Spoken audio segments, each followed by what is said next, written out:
ഭക്തിസാന്ദ്രമായ അന്തരീക്ഷത്തിലാണ് മണ്ഡലപൂജ ശബരിമല സന്നിധാനത്ത് നടന്നത്. തന്ത്രി കണ്ഠരര് മഹേഷ് മോഹനര്, മേൽശാന്തി ഇ.ഡി. പ്രസാദ് നമ്പൂതിരി എന്നിവരുടെ മുഖ്യ കാർമ്മികത്വത്തിലായിരുന്നു പൂജാ ചടങ്ങുകൾ. വിശേഷാൽ കളഭാഭിഷേകം, കലശാഭിഷേകം എന്നിവയൊക്കെ ഉണ്ടായിരുന്നു. ഏതായാലും നിരവധി ഭക്തരാണ് മണ്ഡലപൂജയിൽ പങ്കുകൊള്ളുന്നതിന് വേണ്ടി സന്നിധാനത്തേക്ക് എത്തിയത്. 11 മണിയോടുകൂടി തങ്കയങ്കി ചാർത്തിക്കൊണ്ടുള്ള ദീപാരാധനയും സന്നിധാനത്ത് നടന്നു.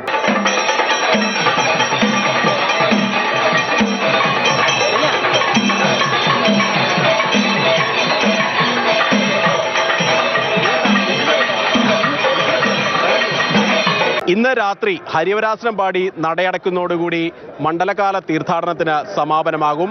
41 ദിവസം നീണ്ടുനിന്ന ഈ മണ്ഡലകാലത്തിൽ 34 ലക്ഷത്തോളം തീർത്ഥാടകരാണ് സന്നിധാനത്തേക്ക് ദർശനത്തിനായി എത്തിയത്. ഏതായാലും 30-ാം തീയതി വൈകിട്ടാണ് വീണ്ടും നട തുറക്കുക മകരവിളക്ക് ഉത്സവത്തിനായി. ജനുവരി 14-ാം തീയതിയാണ് മകരവിളക്ക് നടക്കുന്നത്.